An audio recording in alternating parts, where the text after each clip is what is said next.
All right, and we are live. Hi, everybody. My name's Steffi, and I'm currently a junior in journalism here at the University of Illinois. I'm also the social media intern for the Office of Undergraduate Admissions.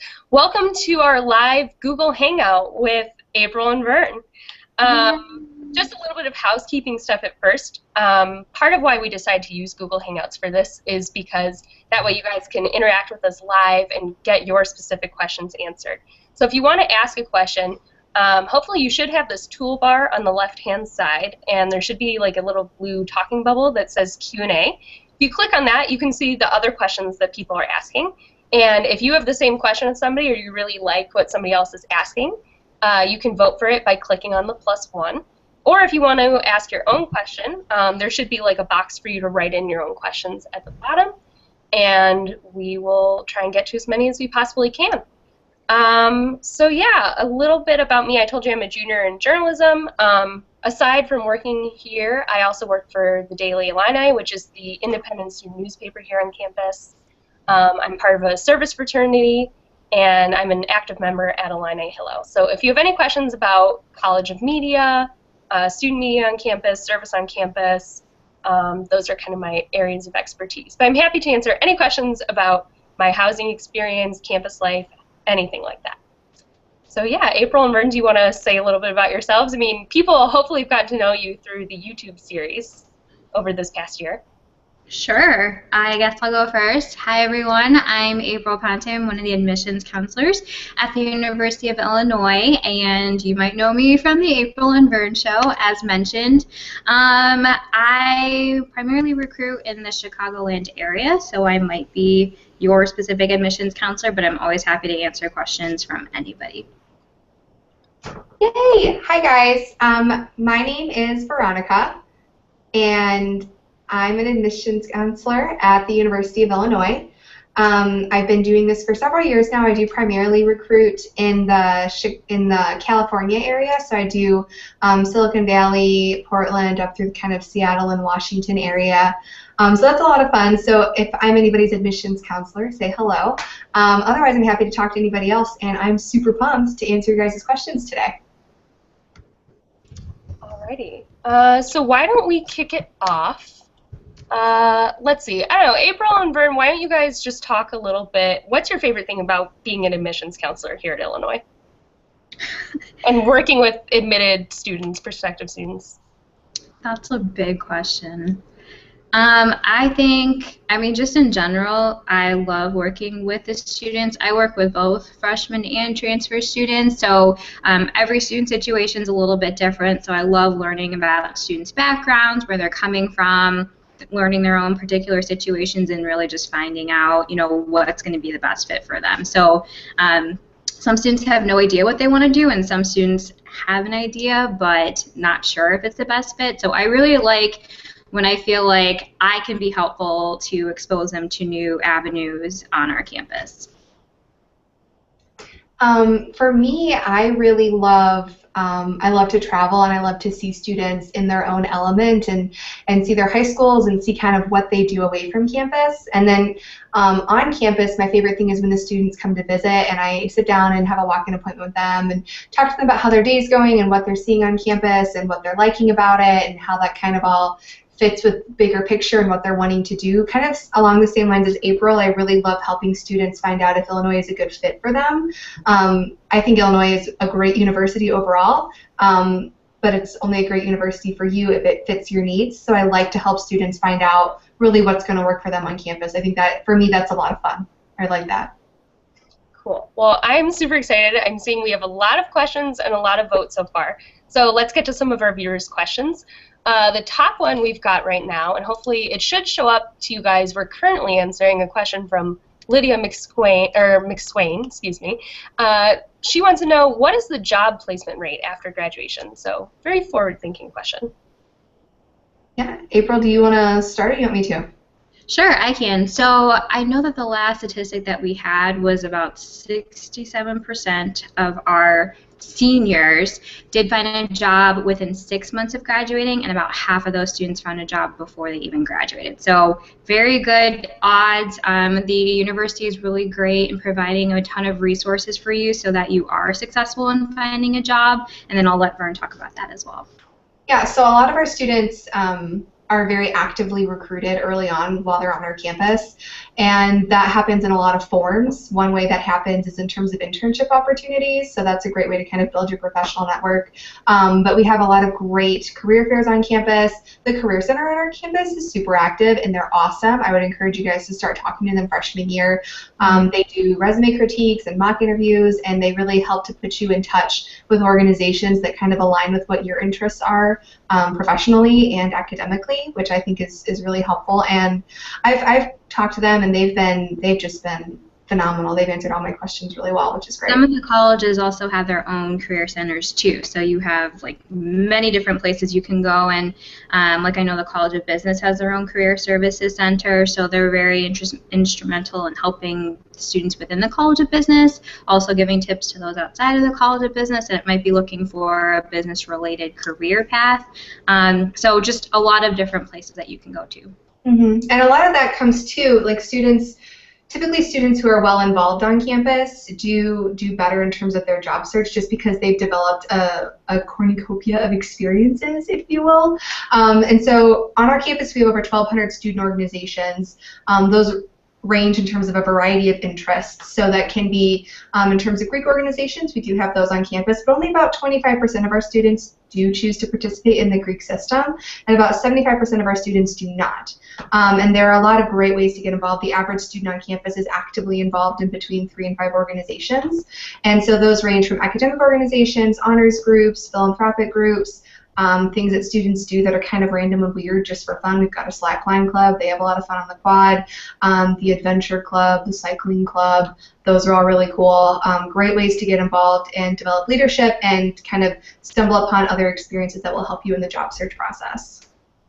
So I will kind of jump in from the student perspective here, and I think this kind of leads to our next, one of our other top questions right now, which is from Y Yang. What year do students start looking for and getting internships? So Veronica and April have each kind of touched on the amazing career resources that we have here. I know as a student in the College of Media, we have Media Career Services. So that's one of those college-specific career services offices that they were talking about. In terms of like what year do students start looking for and getting internships, it really varies. It depends on the person. It depends on the industry that you're hoping to go into. But I would definitely say the earlier the better. I mean, that was something that was really emphasized. I attended Mediapalooza, which is the College of Media's open house for admitted students. And if we have any College of Media admitted students out there, be on the lookout. Your invitation should have arrived or should be arriving soon. But something that I remember was really hammered in when I was a prospective student was internships and how these led to really great opportunities for people. So I started looking for internships pretty much as soon as I could. I had an internship the summer after my freshman year. I work at admissions. This is my second year working here, so this is an internship I have during the school year. And so I've had an internship each summer, but there are lots of opportunities on campus as well, like working here, working in, you know, your academic department, something like that. I have a twin brother, and he's a grader for Stat 100 or 200, I think. So there are a variety of different opportunities out there for people to get employment experience. And like the DI, even though it's not technically an internship, maybe we tell people to consider it like an internship. It's a great way to get experience. If you're looking to go into media, it's a great way to get published and get experience with reporting and writing while you're on campus. So I think this kind of leads well into another top question, which is what opportunities are there for undergraduate research? That's something I haven't really dealt with as a media student. So do you guys, maybe you can fill me in a little bit on that. Yeah, research is my favorite thing. That was something that I focused on a great deal when I was pursuing my undergraduate degree, and for me it was a super rewarding experience. So students can begin to get involved as research as early as freshman year, but it's more common to become heavily involved starting sophomore year. And that happens in a variety of ways. So it can be as simple as partnering with a professor on a project and working together and really collaborating and learning from them, kind of being taken under their wing. Other students do research through an area on our campus called Research Park. It's a great area on campus. We partner with startup organizations all the way through Fortune 500 companies, and that I really love as an option because not only is it a great way to do research and to start building a professional network, but some of those internship positions also can, some of those research positions can also lead into internships. Also, the average pay for a research position at Research Park is about $18 an hour, so that makes for a nice side income kind of while you're on campus. There's research in all areas, so certainly things like math and science, which is what we expect, but there's also research in other colleges and other disciplines. There's research in the fine arts and the social sciences, even in media, so maybe you could check it out, Steffi. I have a friend who did do media research, just I haven't. So. Yeah, no, it's a really cool thing. That was something I wasn't super interested in when I first started, but I'm really, looking back, that's something that I'm really, really glad I did. And I can talk about it a little bit from the student perspective. I am actually an alum of U of I, and I majored in psychology, and I did participate in research when I was a student. And my lab, I started in my second semester of freshman year, so relatively early. I started hearing about all these research opportunities my first semester once I got to campus, and then really explored it my second semester. So I was in the lab for 3 years, and it was a really great experience. And my lab was actually half of us were psychology, the other half were molecular and cellular biology students. So I know a lot of students, we get a lot of questions, do we have a neuroscience program? We don't have a specific major, it's a matter of pairing things together, but this is a type of research lab where you can get that type of experience. So I was an amnesia research lab, so we did studies on learning and memory. It was a really great experience for me. I not only got to work closely with a professor and their graduate assistants, but I got to work on different projects, and I think one of the best things was that I got academic credit for it. So I worked in the research lab for maybe 4 to 6 hours a week, really flexible to my schedule, and I got 4 credit hours every semester. So that took the place of having to take an additional course, and I will tell you, taking those extra credit hours actually helped me to graduate a year early. So that saved me a ton of money just for working in a research lab. So it's definitely helpful and beneficial. That's really cool. Well, speaking of money, one of our top questions right now is, if we haven't received any scholarships, are there any more opportunities to apply for them? Okay, sure. Going in a different direction, but it was related to money. So the application for admission is also the application for the merit-based scholarships and the honors program. We're all pretty well aware of that, right? The vast majority of our scholarship awards were released on February 5th along with the admissions decisions. We are still reviewing for some scholarships, but at this point, if you weren't already selected for a merit-based scholarship, it is possible but not likely that you will be moving forward. That being said, you do have some other options. April, do you want to touch on that?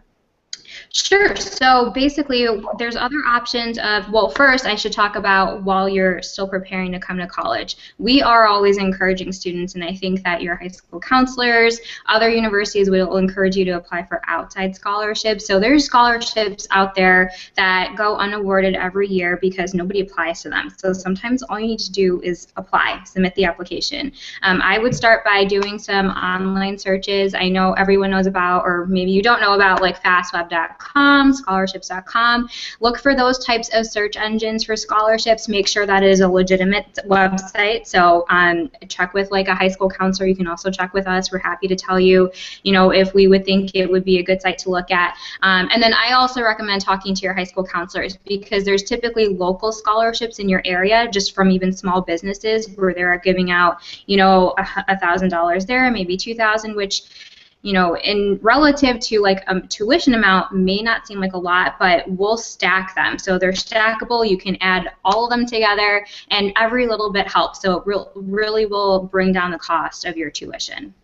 I was going to say the same thing from my experience. I applied for a handful of private outside scholarships, and even it's like a couple $100s here, a couple $100s there, but it all really adds up and makes a big difference, takes a huge chunk out of that tuition for you. And I'll also say, April and Vern, correct me if I'm wrong, but I believe there are opportunities to apply for scholarships once you are here at the university. At least that's been my experience for the College of Media every year. There are a number of scholarships that they send out. Either they will refer us to outside scholarships or like fellowship opportunities, but then there are also scholarships within the College of Media that you can apply for even beyond your freshman year. Yeah, every college does have additional scholarships, so there will be some set aside for rising sophomores, rising juniors, rising seniors. So all of that is posted on each of the college's website. So you can even take a look at that now. It's pretty clear about what criteria they're looking at. Do you need a specific type of involvement, a certain GPA, taking certain classes, certain types of experiences? Do you need to have like a specific internship, that kind of thing? So you can take a look at that. And again, you're welcome to apply for all those scholarships in the next coming years as well. So what you have now isn't necessarily all that you'll ever get during your college time. Alrighty, well, the people are hungry for a new topic, and that topic is housing. So Wai Yang, again with a great question, wants to know, if I apply for university housing, how is it decided which hall is chosen? Is it by a first-come, first-served basis, or is it entirely random and I can only hope for the hall I want? I will say my experience applying for housing is going to be different than yours, just because they have changed the process since then. So Veronica and April will give you the details on that. In the meantime, look at the toolbar on the left side of your screen. It should be like right around the same place where you can access the questions. But there's a button for Showcase, and we did, I don't know if I did yet, but I will post some helpful housing links in there as well. Otherwise, we'll post them right under the video after this chat, and you can reference those. So April and Vern, take it away. I think I'll let Veronica talk about that, because right before we started, that's like all she could talk about was the housing. Well, I just knew we would get so many questions. Yeah, so like most admitted students, I think one of the most common questions y'all have is about housing. So let's talk about the first come, first serve portion first. So you were offered admission on February 5th, and the deadline to accept your offer is May 1st. Okay? You can accept your offer of admission at any time in that window, and you can sign your housing contract anytime between today and May 15th. And that'll put you as a priority housing applicant. And what that means is that all of the students who signed the housing contract between February 5th and May 15th, keep in mind that deadline is after the May 1st accept decline deadline, so I want to make sure that you don't feel pressured to accept your offer sooner if you're not ready, right? It's all about finding the right fit. So between February 5th and May 15th, you'll want to sign up for housing, and in doing that, you'll be a priority applicant, and all of those students go into a big lottery. And then from that lottery, housing pulls tickets, and then you'll be assigned a time ticket when you can go in and choose your room. So it's to your benefit to do your housing contract prior to May 15th. Everybody after May 15th will be in a separate drawing session. And so those who do it earlier will get an earlier pick, but it's not necessarily first come, first serve in the truest sense. Housing has also, correct me if I'm wrong, April, they started a roommate selection process too. So you can like take a quiz and match your interests and your lifestyle needs. And so if you don't have a friend that's coming down with you that you want to live with, or maybe you do have friends but you want to live with new people to kind of branch out and expand your social circle, which is what I always recommend, then you can always take that test, and that will help you in terms of roommate selection. Now, if you're interested in a random assignment, that's an option too. That's what I did. I met a really great person. We're still very good friends to this day. But it's totally up to you. But the good news is that you do have options. And if you do a random selection, it's really cool. I think they started this last year or maybe the year before, where you can, it's a portal that they use. So it's only U of I students, incoming freshmen, that can be invited to this portal, and you'll answer all the questions, and then they basically will match you, and they'll say, oh, this person has like a 98% match with you, which means you have the same type of lifestyle, like you're both like morning people, you study at this time, you like your room really clean, that kind of thing. And it's up to you. Both people have to agree. It kind of notifies you both, do you want to talk to this person, and you both have to agree, so that maybe, you know, if you feel like you both want to talk to each other, you can kind of figure out if you would be a good fit, and then go ahead and sign a contract together. Mm-hmm. And a lot of students also use the admitted student Facebook page. and they start talking to each other and build relationships in that way. So if you'd like to like Facebook creep your potential roommate, that's an option too, maybe. So there's a lot of ways to find a roommate, and then also the housing really allows you to take your time in making your admissions decision. I hope that helps. Yeah, so I love sharing my freshman roommate story with people, so I'll try and like summarize this super fast for you. But basically, at first I thought I wanted to live with somebody from my high school, but everyone from my high school kind of wanted to like try new people and whatever, and I think in the end that was for the better. But so then I tried, Facebook stalking people, like Veronica said, and I actually I talked to a lot of people, and I even went out to lunch with somebody to see if we'd be like a good match and stuff. So it really brings me back when I look at the class of 2020 Facebook group now. Like I remember scrolling through all those endless posts of like, hi, I'm so-and-so, this is where I'm from, this is what I like, school's important to me, whatever. So that's like flashback. But anyway, I ended up going random in the end, and I was terrified. I don't know why. I was just like certain that I was going to get the worst roommate ever, even though I did fill out the housing survey. And I ended up when I applied for housing, it was different, and so it was like a total lottery system. Like we ranked our top 6 choices of where we wanted to live, and like it was kind of like good luck. And I got my first choice, so I was really happy about that. And then we didn't find out our roommates until a few months later, and I was just so nervous. And then all of a sudden one day I had a Facebook message from somebody saying, hi, I'm your roommate. And we ended up becoming really good friends, which is more than I could have ever asked for. Like, I was just hoping we'd get along, have a good year together, but we're still really, really close to this day. I actually miss her a lot. She's been abroad all year long, so I can't wait to have her back. And she was actually from Urbana, so she gave me some kind of fun facts and showed me around a little bit. So it was definitely for the better. Okay, so another question that has a lot of votes right now from Jack Brown. He says, I don't want anything to do with rushing or partying, but I heard that these were really big at this school. Will it be really easy to avoid it if I'm in the Honors LLC?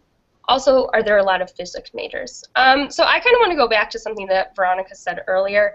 Only about 22, 25? About 25. I think it's just shy of that. Mm-hmm. Yeah, so about 25% of students choose to be involved in Greek life, and this was something that I was really torn about coming to U of I as well.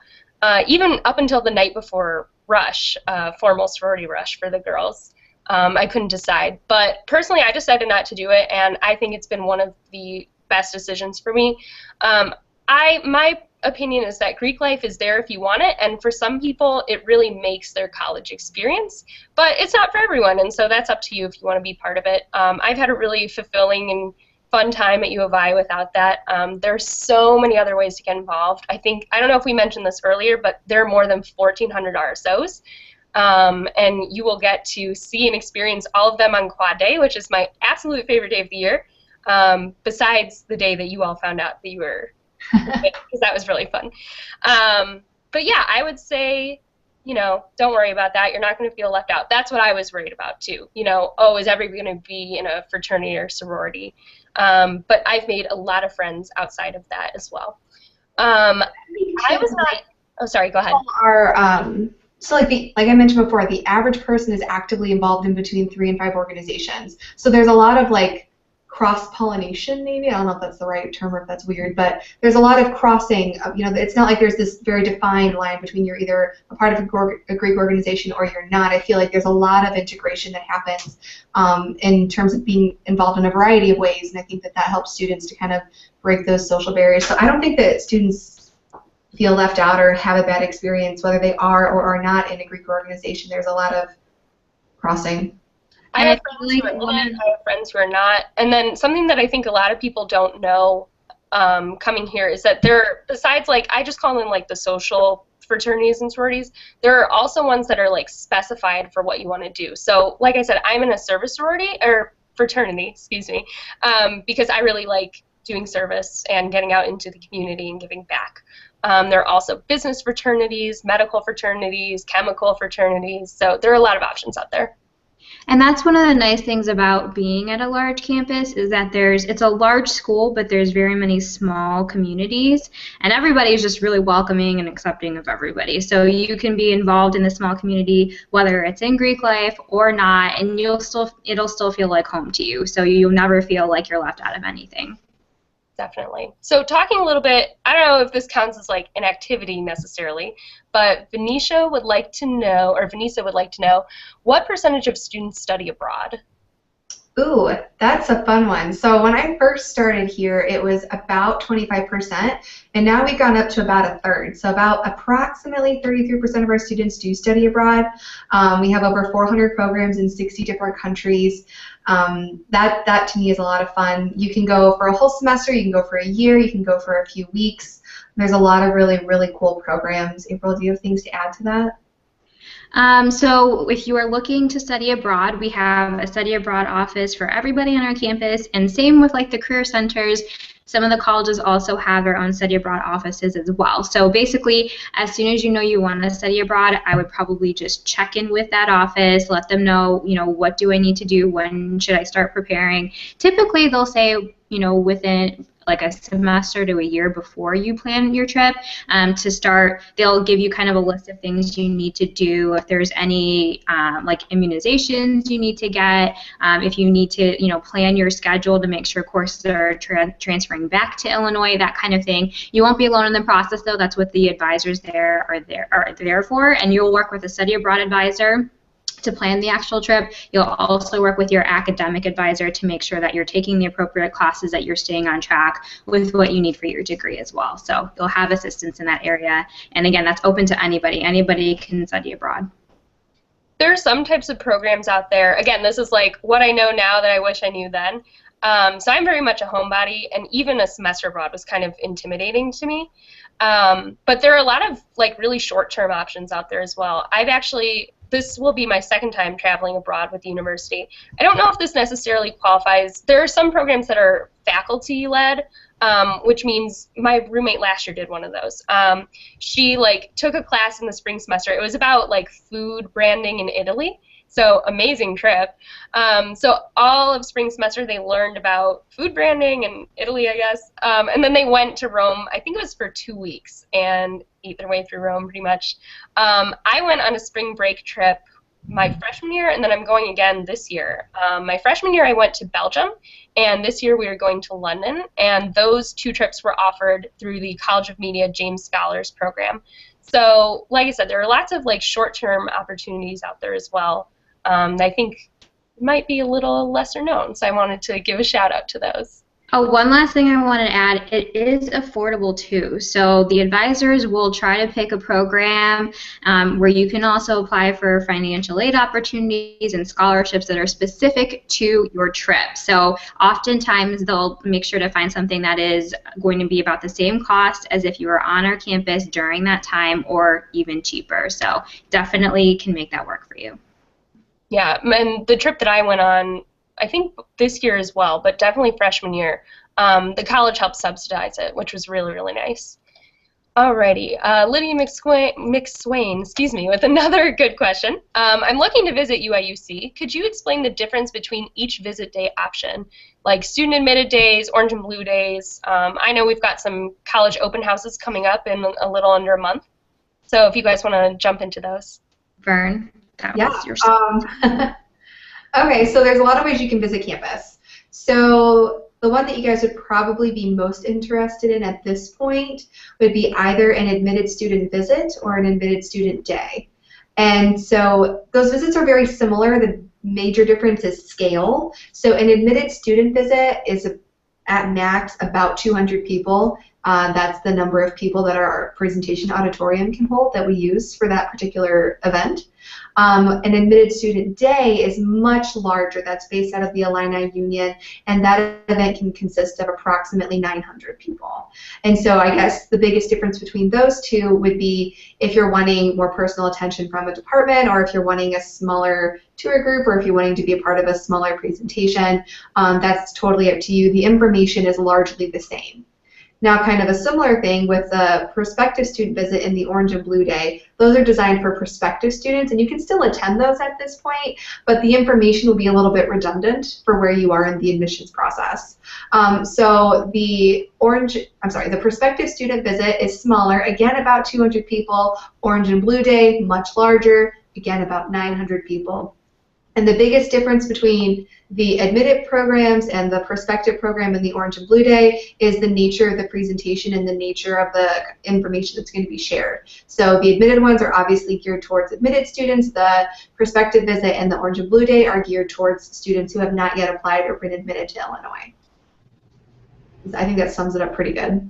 Yeah, and I would say keep in mind that the visits typically run during the week, Monday through Friday. Some visits are on Saturday. And outside of admissions visits, there's also a ton of open houses coming up for the colleges, like the engineering open house, ACES has an open house, who else? I know DGS does something. There's a ton of things. So also check on the college's website for what their open house days are. So I would definitely check those out because, like, for engineering, there's like all these exhibits. It's like going to like the biggest science fair you've ever seen in your life. So you can kind of get an experience of what it would be like to be a student there.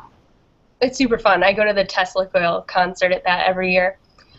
So we have a number of different questions about this next topic, and I'm not really sure like how. I don't know if we can address each specific person, but I'll just pick this one. Marcos Frankel would like to know, I was admitted to my second choice major, but I really want to be able to transfer to my main choice. How do you do that, or how easy is it to do? So if you guys could just kind of walk us through the process of, even if you got admitted to your first choice major and you come here and you realize, this isn't for me, and you want to switch to something else, what's that process like? Yeah. I can talk about it. I actually just wrote a blog about this. I think that that would be really helpful for you guys to read, and it'll give you something to reference later on after we've had our little chat today. But basically, at this point, if you want to change your major, you have two options. The first is to go through the intercollegiate transfer process, or the ICT. And basically how that works is you spend at least a year on campus in your current major, and then you tell the academic advisor what you're interested in. They explore what classes you should be taking, and you kind of go from there. You navigate the application process, and then ideally change your major. The other option you have at this point is to fill out the program change form. It's available to you in your My Illini account. I do not recommend this option at this point in time because basically in filling out that form, what you're doing is you're forfeiting your current admissions decision and you're going back into the applicant pool. At this point, we've made our decisions, our programs are pretty saturated, and so things are going to be much more competitive than they were the first time your file was reviewed. And so in doing that, you run the risk of potentially being denied to the university as a whole. But that is a choice that you do have, so that's up to you. I strongly encourage you to really explore the major that you're currently admitted into and see what's exciting about it and see why it's a good fit, and then also really explore the ICT process. And again, I encourage you guys to read my blog. Steffi, I posted it. Did you link it up? Yeah, I'm working on posting it right now, so you guys should be able to see all these links, but I'm going to write, like, here's the blog that Veronica just mentioned about changing your major. Perfect. But yeah, I think that those are the two options, but the ICT process I think is the better option for you at this point.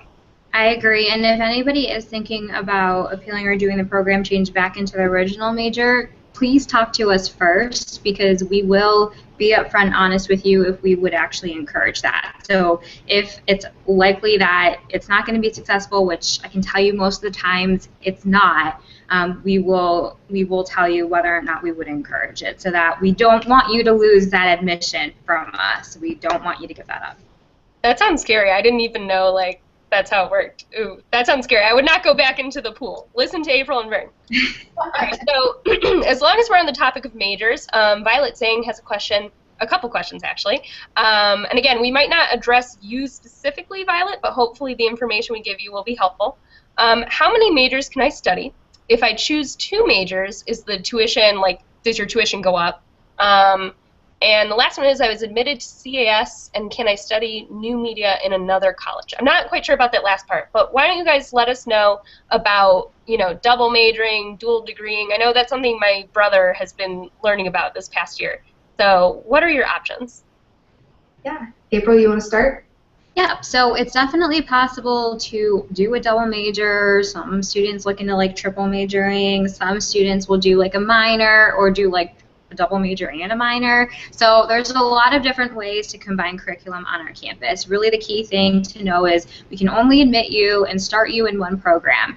And it's up to you to go and talk to your academic advisor. You can let them know on the first day you register, or you can check in with them like a semester later or so, whenever you're ready, to find out what you need to do to declare a second program. A lot of the times, especially I can tell you for like a minor, first there are specific minors that are available. So not everything is available as a major or a minor, but your advisor can make something work for you. But minors, typically they'll give you a list of the classes you need to take. It's usually maybe a semester's worth, so maybe like 3 to 5 courses, and when you complete that, you've completed the minor. Very similar with the major. If it's a major, it's a double major if it's within your same college, and again, they'll give you a list of classes you need to take first, maintain a certain GPA before you can officially declare that second program. If it's outside of that college, then you'll have to apply to that program, because at that point it's going to be a dual degree. So again, it's going to be very similar. You still have to take certain courses. You still have to maintain a certain GPA. Sometimes it'll be a little bit more of a process. So some of the colleges might interview you, might be looking at your activities, that kind of thing. So key thing is just working with your advisors as soon as you know that's something you want to do, so you have the information ahead of time. I'll say don't worry if you don't have your academic plan like figured out right this minute. I'm lucky that I came into the college, or came into the university, knowing what I wanted to major in, but I had a lot of friends who did not know what they wanted to do. They started out in DGS and figured it out from there, or they even started out in something else and then switched. I even have a friend who switched from engineering to journalism, so that's a pretty big switch. And like I said, my brother has been dealing with like dual degree stuff this year, which we didn't even know was out there when we first got admitted. Another thing, April, did you talk about certificates at all? Oh, like certificate programs? No, Vern, do you want to cover that?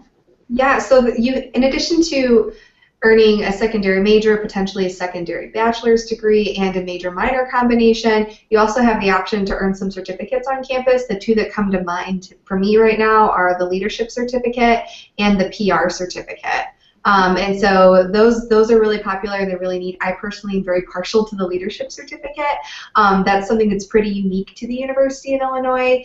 That's not something you can find everywhere you go. And basically, you're working with the Leadership Center, doing a variety of activities and classes and programs to learn about leadership. So what kind of leadership styles exist, how, when, where, why are they effective or not effective, and then also doing a little bit of self-reflections, like what kind of a leader am I today? Does it work? Does it not work? What new skills do I need to learn? What skills do I need to really hone in on and perfect?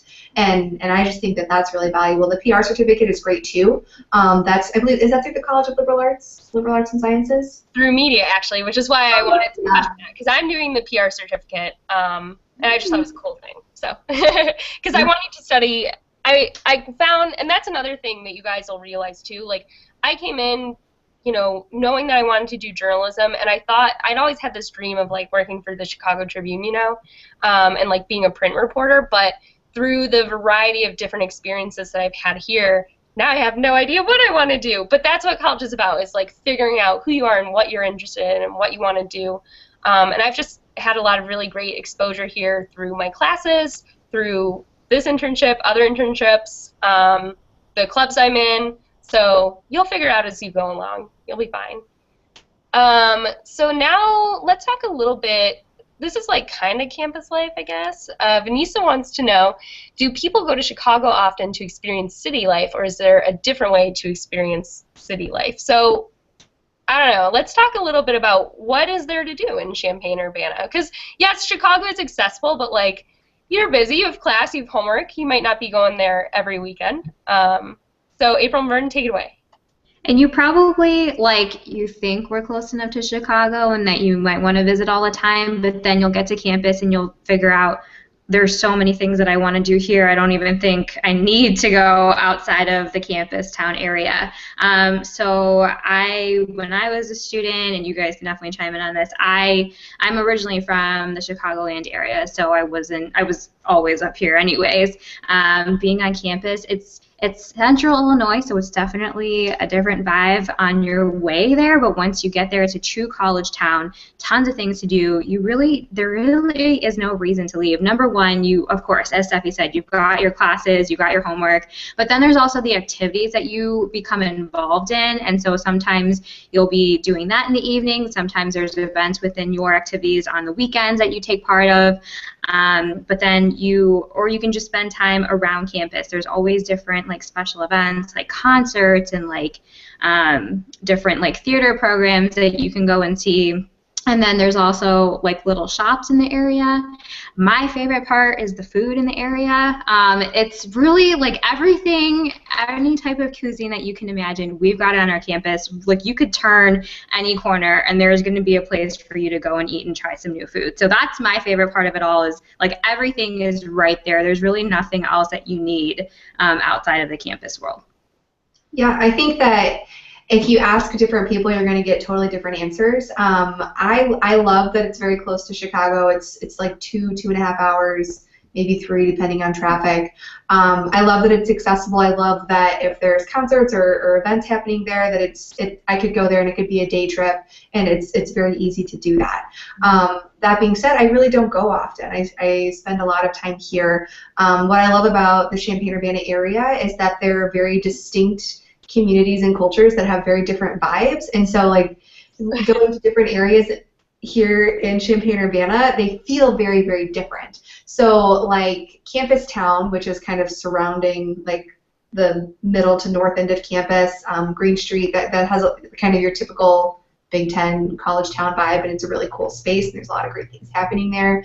Downtown Urbana, I really love. It's a little bit more eclectic. You're going to see a lot of like artsy restaurants and really cute bakery. I love a good bakery. Really cute bakeries.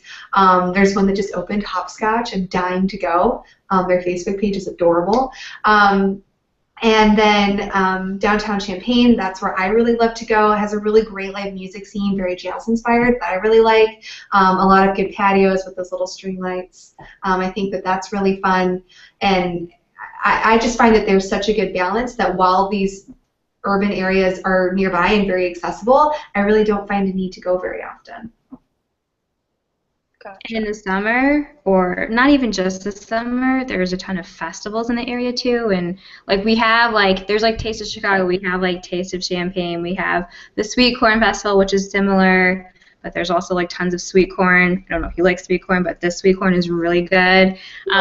There's like a blues and barbecue festival, like Oktoberfest. There's really like everything that you need, and that's like throughout the entire year. So even if you're like on campus during the summer when there's like not a lot going on, there's still things going on. Gotcha. Alrighty, well, I feel like we've talked a lot about like kind of campus life stuff lately. Let's bring it back to academics for a minute. Whoops, I picked the wrong one. Sorry, I picked housing. We'll do housing and then we'll go to academics. What is the difference between university housing and private housing? Sure, university housing, that's like your traditional college lifestyle setup. So when you think of like college, you usually have like one roommate that you're set up with.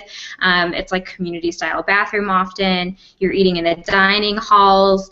And a nice benefit to living in university housing, though, is that you have access to all of those dining halls on campus. So if you maybe want a different type of menu, or you just want to try something else and don't want to be in your same dining hall all the time, you can just go to like the closest one. And they even have like different like themed nights. Like one of them is like soul food night on like Thursdays. There's really good Mexican food at one of the residence halls on Wednesdays. What else is there? I mean, there's just a lot. I would still go all the time if I could. The food is really good too. And then private certified housing, that's just a little bit different. These housing units are not owned by campus, but they are certified for our students to live in. So basically, they still have like a resident director. They still have, I can't think of the word. What are they called? RAs. They still have resident advisors too. So if you ever need anything, there's still people there. There's still staff there that can help you out and guide you. It's just that the setups are a little bit different. So sometimes it's more of a suite style living where you have like your own room but a semi-private bathroom. Some of them are more apartment style living. Some of them are actual houses.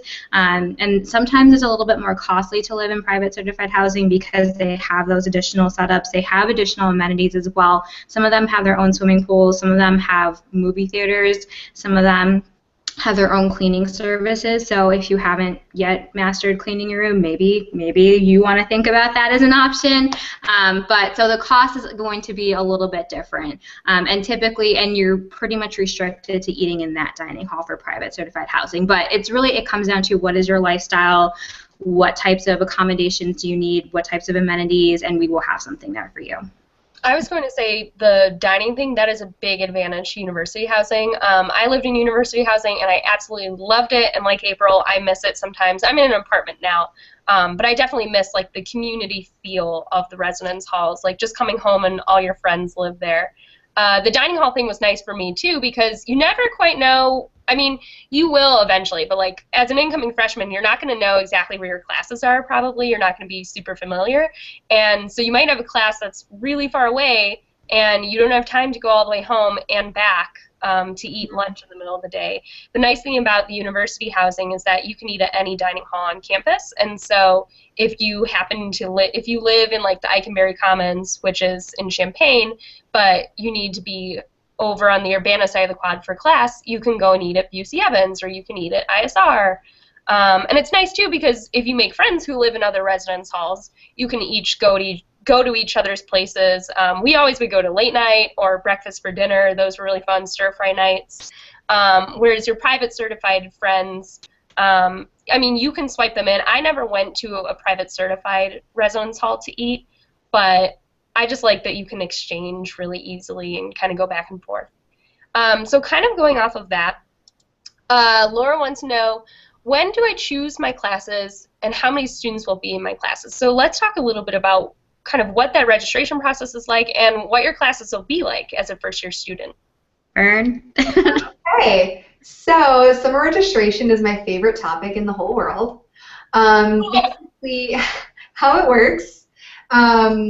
So if you look at your admitted student checklist, you're going to see an option. It'll be a little bit further down, and it'll talk about summer registration. Right now, it's grayed out, and it says this is not yet available. We are still working on securing registration dates and capacities and working with different people on campus to plan the program. But the date should be available some point in the first 2 weeks of March. And basically, you can only sign up for summer registration if you have already accepted your offer of admission. And registration dates are first come, first serve.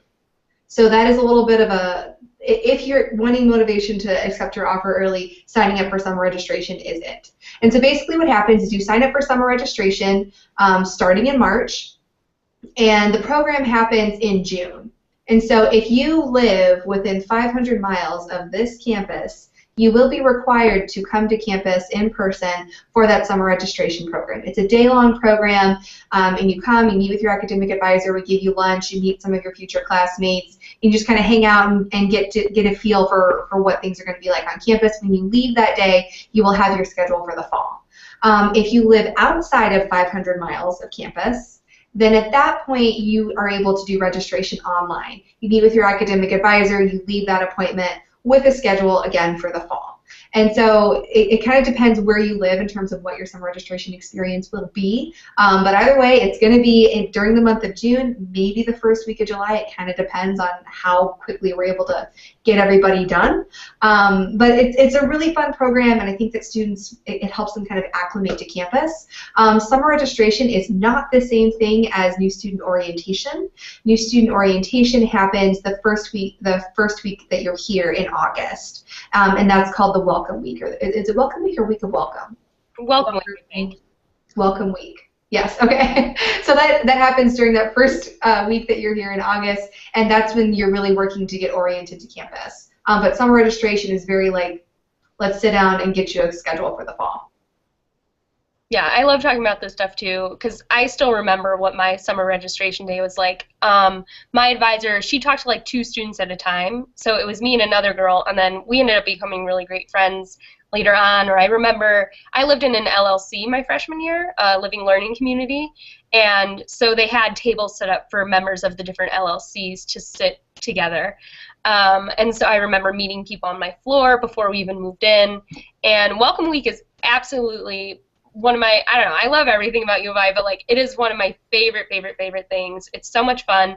I'd say it kind of, well, I don't know, when you're a freshman it's a little bit different because they do have orientation programs for the new students. But one of my favorite parts of it, like I said, is quad day, which is just this crazy day where all 1,400 plus RSOs go out and set up tables on the quad, and it's just really fun to see everything that's out there. I know we listed a few off earlier. Everything from squirrel watching to Rube Goldberg Society to Hot Tub Club. You find some really unique groups out there. So Matthew wants to know other ways of being involved and keeping busy on campus. He's looking to explain, or he's looking for you to explain, work study and what jobs are available to students. I think we touched on this a little bit earlier with kind of the research question. There's options to work in research labs. I have friends who do that. I work here at admissions. So April and Vern, what are some other options for students to work while they're at school? Okay, yeah. So first I want to explain what federal work study is and what that really means. So federal work study is something that you are awarded through the FAFSA. So if you filled out the FAFSA and you checked the box that said you wanted to be considered for the federal work study program, then at that point you could potentially be awarded federal work study money. And what that means is, so that's not money, you're not going to get a check for like $3,000 that day. That's not how it works. So what that says is, if you get a job on campus, the federal government is willing to pay a portion of your hourly wage, which means that if an office hires you as a member of the federal work study program, it would cost them less out of their office budget to pay you, because maybe, so let's say you're going to make $10 an hour, maybe the office will pay $7 an hour and the federal government will pay $3 an hour, right? And so you still get the same $10 an hour, it's just a matter of where the money is coming from. So that's really kind of in a nutshell what the federal work study is. Now that's not to say that you cannot get a job on campus if you are not a part of the federal work study program, because you certainly can. And there are a lot of ways to find those positions. April, you want to pop in on that? Sure. So one thing, I sent the link to Steffi. Were you able to post that yet? No, I'll do that right now. Okay. So I just sent a link to Steffi, and it's the link is to our Office of Student Financial Aid virtual job board. So this is kind of the key place that I always used to look, that I would always recommend students to look at. And you can even look at it now if you want to get an idea of positions that we have on campus. It shows you both federal work study positions and just university positions if you aren't a work study student. So some things on here would be like lab assistants, as we talked about, working in a research lab, food services if you wanted to work in the dining halls, which I think a lot of students do. They work in the dining halls, they work in our campus recreation centers, they're working for different college offices or the admissions office. There's a bunch here for like a computer assistant if you want to do like programming or be a web developer, talk about really good experience if that's something you want to do later down the road. So just a variety of options. Again, they're all typically within our campus, within like the college offices, within the different administration buildings here at University of Illinois, and same thing with the university positions. You'll probably see some positions are posted on both because they will take students if they're work study and if you're not. So I would check that out, and they typically, I mean, they update it every time they have a new position available. So you can check every day if you'd like, every week, and they keep this up to date all the time. Oh, you know what, April? I'm surprised this hasn't come up already, but talk a little bit about Research Park. I have a friend, at least one friend that I can think of off the top of my head that has an internship there. And that's a great opportunity for during the year or over the summer. Do you want me to talk about that? Yeah, I think Vern covered it a little bit when we were talking about Research earlier. So Research Park is on the southwest side of our campus, close to our State Farm Center. It's home to a lot of Fortune 500 companies, startup businesses, corporations you're probably familiar with. Some examples would be like Yahoo, Sony, ADM, John Deere, Caterpillar. So definitely, if those are things you're interested in, these companies and you'd probably die to work for them. And a lot of our students are applying for these research internships there and working for them as an undergraduate student. So they're already getting their foot in the door with these companies, getting experiences that they need to land a job later down the road. And it's really nice because it's right on our campus. And that's another thing we talked about with the students at University of Illinois being some of the top recruits in the entire world. These companies are actually on our campus waiting for students from University of Illinois to come and work for them. So it's definitely a really cool place. I know they have special events if you want to check it out during the year as well. And there's also a Research Park career fair too every year. I think it's typically in the month of April. Cool. All right, well, we are within the last couple minutes of our broadcast. So just a message to all of our viewers out there, if we didn't get to answer your question or if you didn't get the specific information that you're looking for, we're going to post, like I said, we've been posting all these helpful links, but we're also going to post the contact information for the Office of Admissions, and you can call or email to get in touch with an admissions counselor here. But yeah, watch the April and Vern show. We answered some questions that will probably be related to things you're wondering as well. Yes, and if you're looking to get to know campus visually, before you visit even, you can follow us on Instagram as well with @IlliniView. We also have Facebook. Hopefully you all are part of the admitted student, Class of 2020 Facebook page. And you can follow us on Twitter at U of I Admissions. I will post all these links after the broadcast. But I guess in the last couple of minutes here, April and Vern, I don't know how to phrase this, but what would be your number one reason, or April, especially since you were a former student, what was your number one reason for students to come to choose Illinois? Let's go to Vern first while I... There's just so many things, I can't pick one thing, so let me make a concise answer in my head. Okay.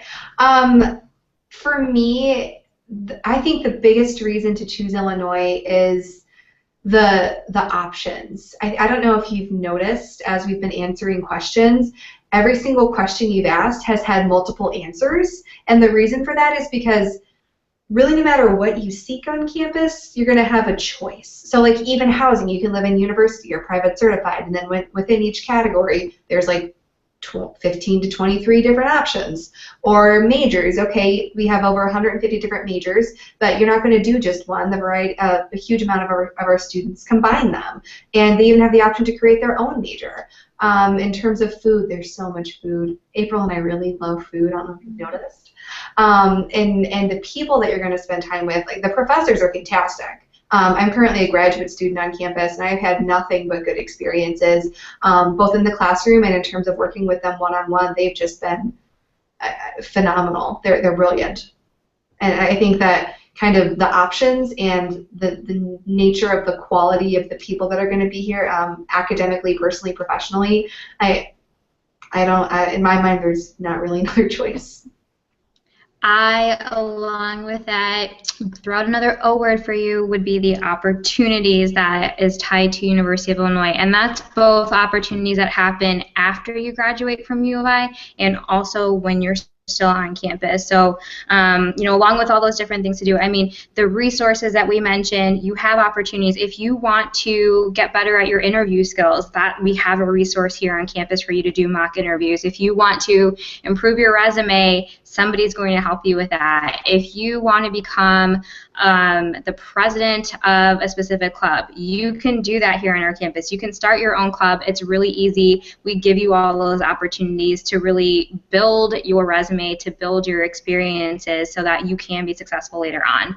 And then really, I can tell you that a degree from University of Illinois is highly respected across the world in very many areas, no matter what you're studying, just not even, what the degree is specifically, but that it's a degree from University of Illinois Urbana-Champaign. People will be impressed. People will want to talk to you. People will probably tell you that they're also an alum too, and they will want to talk to you for that reason as well. So it's bringing you those connections. It's opening up more doors for you, again, both when you're a student on our campus and after you graduate from U of I as well. So, you can't really ask for a better college experience than that, right? Yeah, and those are definitely the two things that I would touch on as well. I know, I'll say this, I'll kind of combine your guys' answers because I was in the admitted students' shoes not too long ago. And I feel like, you kind of have this feeling of like, oh, is what the admissions people are telling me really true? And I will say, yes, this is absolutely true. Listen to them. The options and opportunities that I've had here are amazing. Like April mentioned, we have a really strong, powerful Illinois alumni network, which has helped me to get internships, which has helped me in a number of different ways. And in terms of like involvement and things to do on campus, like the possibilities are endless. And I always tell people, is the big thing about U of I is that it's easy to make this big school small. So if the size intimidates you, don't let it, because there's so many different ways to kind of make your own little world here and make your own place at the university. But I don't know, I don't think it's as easy to make a small university big and kind of expand your world. So come here because we have everything under the sun, and if we don't, it's, there's a lot of really awesome like-minded people here who can help you to invent that or create your own opportunities.